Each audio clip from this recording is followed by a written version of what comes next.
शुरुआत होती है एक टाउन को दिखाने से, जहाँ एक फेस्टिवल का दिन था जिसे सब लोग मना रहे थे। इस त्योहार का नाम थैंक्सगिविंग था। टाउन का शेरिफ अपने दोस्त के घर आकर उससे और उसके हस्बैंड से मिलता है। वो उनके लिए गिफ्ट भी लेकर आया था जो उसके दोस्त को बहुत पसंद आता है। वो उसे अंदर लेकर आई ताकि वो उन लोगों के साथ खाना खा सके। शेरिफ की दोस्त का हस्बैंड एक मार्ट का मैनेजर था। उसका बॉस मार्ट का मालिक उसे काम पर बुलाता है, जिस पर उसकी फैमिली को बहुत गुस्सा आया क्योंकि आज छुट्टी का दिन था और वो फिर भी उससे काम करवाने वाला था। अब हमें मार्ट का मालिक दिखाया गया जो काफी बड़ा बिजनेसमैन था। उसने अपने मार्ट में थैंक्सगिविंग के मौके पर सेल रखी हुई थी, इसलिए लोगों की भीड़ मार्ट के बाहर खड़ी होकर बेसब्री से इंतजार कर रही। मार्ट का मालिक बड़े आराम से अपने घर में बैठकर खाना खा रहा था, जहाँ उसकी बेटी जेसिका भी अपने दोस्त के साथ मौजूद थी। तो उसकी दोस्त वहाँ आ जाते हैं उसे लेने के लिए, इसलिए वो अपने दोस्त बॉबी के साथ उनकी गाड़ी में आकर बैठ जाती है। ये लोग जेसिका के डैड के मार्ट में जाने का फैसला करते हैं ताकि ये देख सके कि वहाँ की सूरत हाल क्या है। ये जब वहाँ पहुँचे तो जेसिका अपने कॉलेज फेलो से भी मिलती है जो उसे पसंद करता था। अब क्योंकि जेसिका मार्ट की मालिक की बेटी थी, इसलिए उसको और उसके दोस्तों को अंदर भेज दिया जाता है। इस बात से बाहर खड़े लोगों को बहुत बुरा लगा। खास तौर पर एक लड़का और एक औरत वो ज्यादा गुस्से में बोल रही थी। वो वहाँ के बैरियर गेट गिरा देती है, जिससे सारे लोग अंदर घुसने लगे और एक ही पल में वहाँ अफरा तफरी मच जाती है और अब लोग सारा ही सामान उठाने लगते हैं जैसे ये फ्री का है। इस धक्का मुक्की में बहुत सारे लोग गिरकर मारे जाते हैं। सामान हासिल करने के लिए लोग इस कदर पागल हो गए थे कि उन्हें ये फर्क नहीं पड़ रहा था कि कौन मर रहा है और कौन जिंदा बचा है। शेरिफ के दोस्त को भी धक्का लगा जिससे वो नीचे गिर गई। उसका सर बुरी तरह फट गया, इतना खून बहा कि मौके पर ही उसकी मौत हो जाती है। वो भी जब किसी जख्मी आदमी की मदद करने गया तो कोई उसके ही हाथ पर पैर रख देता है। उसका हाथ टूट गया जिससे वो बेचारा खुद ही जख्मी हो जाता है। और इसके बाद कहानी 1 साल के बाद की दिखाई जाती है। थैंक्सगिविंग का मौका था,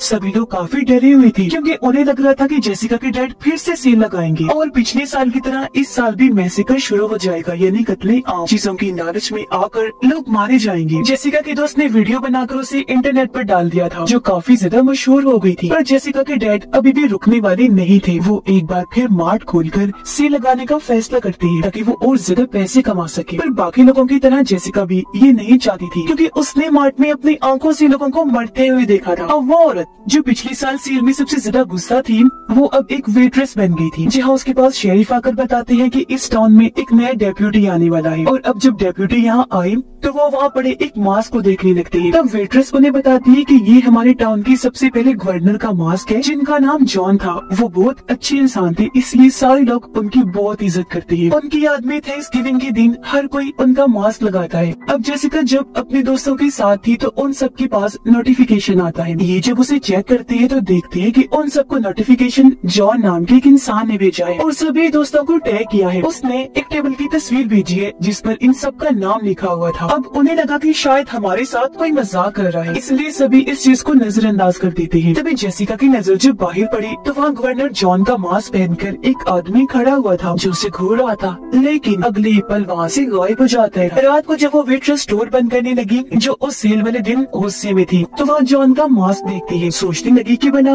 ये मास्क किसका हो सकता है कि तभी यहाँ जॉन मास्क पहना वो किलर आ जाता है, वेट्रेस पर हमला कर देता है। वो पहले उसके मुँह पर पानी डालता है, फिर उसका मुँह फ्रिज के साथ चिपका देता है। इसके बाद वो अपने कुल्हाड़ी लेने जाता है ताकि उसे जान से मार सके, पर इतनी ही देर में वेट्रेस खुद को आजाद करके यहाँ से भागने लगती है। पर किलर उसे देख लेता है। वेट्रेस वहाँ पड़े डस्टबिन में छुपने की कोशिश करती है, लेकिन किलर गाड़ी में बैठकर गाड़ी उसे दे मारता है। ऐसा होने से वेट्रेस के जिस्म के 2 हिस्से हो गए और उसकी वहीं पर मौत हो जाती है। ऐसा करने के बाद वो उसकी लाश का आधा हिस्सा मार्ट की बिल्डिंग के ऊपर लगा देता है, लोगों में डर खौफ पैदा करने के लिए। सबसे पहले उस वेट्रेस औरत को शिकार बनाता है जो उस सेल वाले दिन गुस्से में थी और वीडियो में सबसे ज्यादा आई थी, यानी उसने मुफ्त का सामान पाने के लिए बहुत से लोगों को धक्का दिया। इस बारे में जब पुलिस को पता चला तो वो यहाँ छानबीन करने के लिए आते हैं। उन्होंने जब सीसीटीवी की फुटेज को देखा, पर क्योंकि टाउन का हर इंसान थैंक्सगिविंग के दिन वो मास्क पहना करता था, इसलिए उन्हें पता चल ही नहीं पाता कि आखिर वो किलर है कौन। ये देखकर जेसिका अपने डैड को कॉल करती है, कहने लगी, डैड अब तो आपको कम से कम मार्ट नहीं खोलना चाहिए क्योंकि एक औरत का खून हो गया है। उसके डैड कहते हैं कुछ नहीं होगा, मैं एक्स्ट्रा सिक्योरिटी रखवाऊंगा और कैसे भी करके मार्ट तो खुलवा के ही रहूंगा। जिस पर जेसिका और उसके दोस्त काफी घबरा जाते हैं।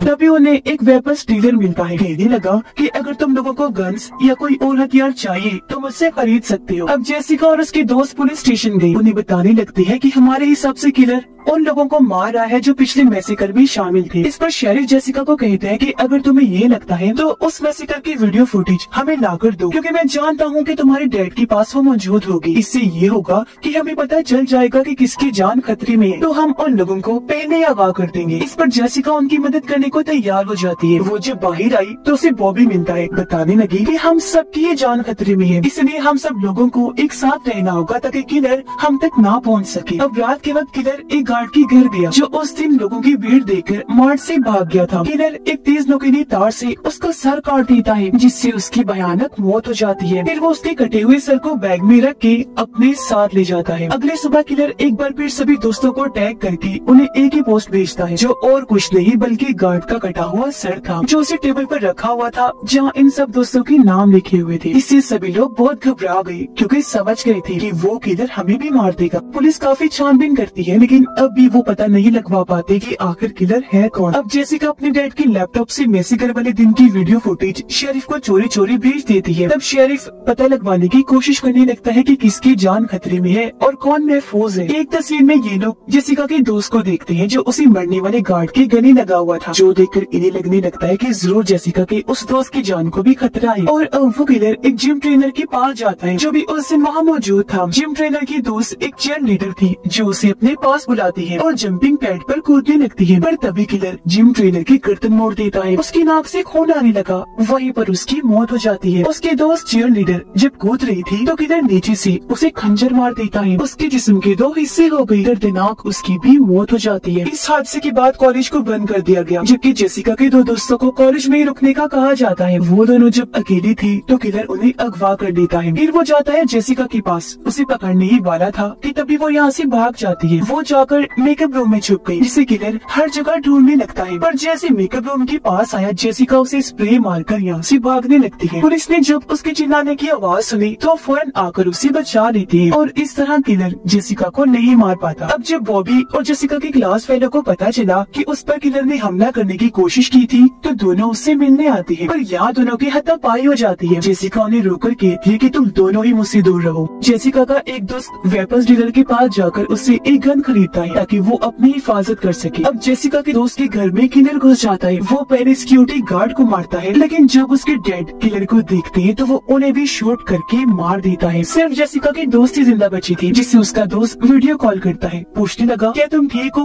अब महफूज जगह पर हो ना? जिस पर वो कहती है कि हाँ मैं ठीक हूँ, तुम मेरी फिक्र ना करो। कॉल के दौरान पीछे से किलर आकर उसके कान में कील घुसा देता है, जिससे उसका खून निकलने लगा, इसलिए वो भागने लगती है। वीडियो कॉल पर उसके दोस्त ने ये सब कुछ देख लिया था, इसलिए वो फौरन अपने दोस्त के घर आया ताकि उसकी जान बचा सके, लेकिन वो किलर उसकी गर्दन पर चाकू रख देता है। वीडियो पर उनके बाकी दोस्तों को ये सब दिखाता है, चिढ़ाने लगा कि तुम्हारे दोस्त मेरे कब्जे में है। जिसके बाद वो लड़की को एक ब्लेड पर गिरा देता है, उसके जिस्म के 2 टुकड़े हो गए और वहीं उसकी मौत हो जाती है। ये सब देखकर जेसिका के डैड फैसला करते हैं कि अब मैं मार्ट नहीं खोलूंगा, क्योंकि वहाँ इतने सारे लोगों की मौतें हो रही थी और उनकी बेटी की जान भी खतरे में थी। शेरिफ उन सबको मशवरा देता है कि हमें थैंक्सगिविंग के फंक्शन में शामिल होना चाहिए, क्योंकि वहाँ बहुत भीड़ होगी। इधर वहाँ जरूर आएगा, तब उसे हम फौरन ही दबोच लेंगे, जिसके लिए सब लोग मान जाते हैं। अगले दिन जब ये फंक्शन पर थी तो किलर सच में यहाँ आ जाता है। वो एक आदमी की गर्दन काटकर उसकी जान ही ले लेता है। फिर वो वहाँ धुएं वाले बॉम्ब्स फेंकने लगता है, जिससे डरकर सारे लोग वहाँ से भागने लगते हैं। हर तरफ अफरा तफरी मच जाती है, जिसके बाद वो किलर जेसिका, उसके दोस्त और मॉम डैड को भी बेहोश करके उन्हें भी अगवा कर देता है। जेसिका की मॉम की जब आंखें खुलती है तो वो खुद को टेबल पर लेटा हुआ पाती है। उसने देखा कि किलर कुछ मसाले मिक्स करके सॉस तैयार कर रहा है। अब किलर उसके पूरे जिस्म पर तेल लगाने लगा ताकि सॉस को लगाकर मैरिनेट कर सके, क्योंकि वो जेसिका की मॉम को रोस्ट करना चाहता था। वो जब अपना दूसरा मास्क लेने गया तो जेसिका की मॉम खुद को आजाद करके वहाँ से भागने लगती है। वापिस आकर जब वो उसे टेबल पर नहीं मिलती तो एक फॉक लेकर वो हर जगह उसे ढूंढने लगता है। जेसिका की मॉम फ्रीजर रूम में छुपने के लिए जाती है, पर पहले ही वहाँ किलर ने चीयर लीडर की लाश को रखा हुआ था, जिसे देखकर वो काफी डर गई, यहाँ से भी भागने लगती है। पर तभी उसे किलर भी देख चुका था। वो पीछे से फॉक मारकर पहले उसे जख्मी करता है, जिसके बाद उसे ओवन में में डाल देता है। उसने ओवन फुल खोल दिया। जेसिका की मोम रोस्ट होने लगी और इस तरह भयानक तरीके से उनकी भी मौत हो जाती है। अब किलर अपनी लाइव वीडियो बनाने लगा जिसमें उसने जेसिका और उन लोगों को बंदी बनाया हुआ था। फिर वो सबको टेबल पर बिठा देता है। वीडियो की लोकेशन देखकर पुलिस वहाँ पहुँच जाती है, लेकिन उन्होंने देखा कि यहाँ पर कुछ भी नहीं है। असल में किलर ने लोकेशन ही गलत डाली थी। वो इन सब के साथ गेम खेल रहा था और वो दूसरी लाइव वीडियो बनाता है। जेसिका और बाकी लोगों के सामने उनका खाना लेकर आता है, जो और कुछ नहीं बल्कि जेसिका की मोम की रोस्ट हुई लाश थी, जो देखकर सब लोग बुरी तरह डर गए, चिल्लाने लगते हैं। किलर उन्हें बताता है कि सेल और मुफ्त चीजें देने वाला आइडिया जेसिका की मोम का ही था, इसलिए मैंने उसे रोस्ट करके ये हाल कर दिया और अब तुम लोगों को इसका मांस खाना होगा। बातों के दौरान जेसिका खुद को आजाद कर लेती है, साथ ही उसके दोस्त ने भी खुद को छुड़वा लिया था। तो अब ये दोनों वहाँ से भागने लगे तो किलर उनका पीछा करने लगता है। वो जेसिका के दोस्त को मारने लगा, जिससे वो काफी जख्मी हो जाता है। फिर वो जाता है जेसिका के पास, जो जाली को पार करके उस तरफ जा चुकी थी, यानी वो यहाँ से भाग निकली थी। वो जब आगे पहुँची तो शेरिफ को वहाँ जख्मी हालत में बेहोश पाती है। बिल्डिंग में जाने पर वो बॉबी को देखती है, जो वो जॉन वाला मास्क उतार रहा था। इससे जेसिका समझ जाती है कि बॉबी ही वो किलर है जो सबको मार रहा है। शेरिफ को जब होश आई तो वो जेसिका के पास आया, तो वो उसे बता देती है कि बॉबी ही सब कर रहा है। ये सुनकर शेरिफ उसे शूट करने लगा, जो देखकर बॉबी यहाँ से भाग जाता है। उसे पकड़ने के लिए पुलिस जाती है, जबकि बाकियों को बचा लिया जाता है। शेरिफ जेसिका को बताता है कि हम तुम्हारी एक दोस्त और मॉम को नहीं बचा पाए, लेकिन तुम्हारे डैड और बाकी दोस्तों को बचाकर हॉस्पिटल भेज दिया गया है। जल्द वो सब ठीक हो जाएंगे। और अब तभी जेसिका शेरिफ के जूतों पर मिट्टी लगी हुई देख लेती है। वो चौंक गई, क्योंकि समझ गई थी कि किलर बॉबी नहीं बल्कि ये शेरिफ है, जिसने जंगल में मेरा पीछा किया था। अब तक शेरिफ को भी पता चल गया था कि जेसिका मेरी सच्चाई जान गई है, इसीलिए वो उसे कहता है कि तुम्हें अकेले जंगल में जाना नहीं चाहिए था। ये कहकर शेरिफ ने दरवाजा बंद कर दिया और अब वो जेसिका को मारने के लिए आगे बढ़ता है। वो शेरिफ से पूछती है कि आखिर तुमने ऐसा क्यों किया। तब शेरिफ उसे बताता है कि मैं सारी जिंदगी अकेला ही रहा था, मुझे एक प्यार की उम्मीद मिली थी जो मेरी दोस्त थी। वो और मैं दोनों एक दूसरे को बहुत प्यार करती थी। वो अपने हस्बैंड को छोड़कर जल्दी मुझसे शादी करने वाली थी, लेकिन तुम्हारे डैड के सेल लगाने की वजह से धक्का मुक्की में वो गिर गई, वहीं उसकी मौत हो गई। ऐसा होने से एक बार फिर मैं अकेला हो गया। बस तभी से मैंने ठान लिया था कि मैं किसी को भी नहीं छोड़ूंगा। मेरे ऊपर शक न आए, इसलिए मैं जॉन का मास्क पहनकर सबको मारने लगा ताकि अपना बदला ले सकूं। उसकी बात पूरी होती है जेसिका उसे फोन दिखाकर शुक्रिया कहती है, फिर बताने लगी कि अभी अभी जो तुमने बोला है मैंने उसे रिकॉर्ड करके लाइव चला दिया था, इससे सबको पता चल चुका है कि तुम ही असली किलर हो। ये देखकर शेरिफ को बुरा लगा, वो उसे मारने के लिए आगे बढ़ता है, लेकिन तब यहाँ बॉबी आकर उसे बचा लेता है। जेसिका को लेकर यहाँ से भाग गया। ये दोनों ट्रक में बैठे और यहाँ से निकल जाते हैं। दोनों जब एक जगह पर आए तो जेसिका बड़े से बैलून में गैस भरने लगती है ताकि वो फूल सके, और अब जैसे किलर शेरिफ उन्हें मारने के लिए आया तो तभी जेसिका गैस वाले बैलून पर शूट कर देती है, जिससे वहाँ धमाका हुआ, आग लग जाती है। शेरिफ भी उसमें जल गया, जिससे इन्हें लगने लगता है कि वो भी शायद मर गया होगा। इसके बाद पुलिस यहाँ आकर छानबीन करने लगती है। यहाँ फायरमैन भी आए, जो आग बुझाकर वहाँ से जाने लगते हैं। पूछने पर फायरमैन ऑफिसर को बताता है कि हमें यहाँ राख के अलावा कुछ नहीं मिला, यानी ये बात कंफर्म नहीं थी कि शेरिफ मर गया है या भी जिंदा है। अब जब रात को जेसिका सो रही थी तो उसे शेरिफ का ही सपना आता है, जहाँ उसे ये ख्याल आया जैसे शेरिफ मेरी अलमारी में छुपा हुआ है। और जब वो अलमारी को देखने गई तो वहाँ कोई भी नहीं होता। पर असल बात तो ये थी कि शेरिफ अभी भी जिंदा है, क्योंकि जब आग बुझाई गई तो एक फायरमैन वहाँ से भाग रहा था, जो और कोई नहीं बल्कि शेरिफ ही था। और इसी भयानक एंडिंग के साथ ही इस फिल्म की कहानी भी यहीं पर खत्म हो जाती है।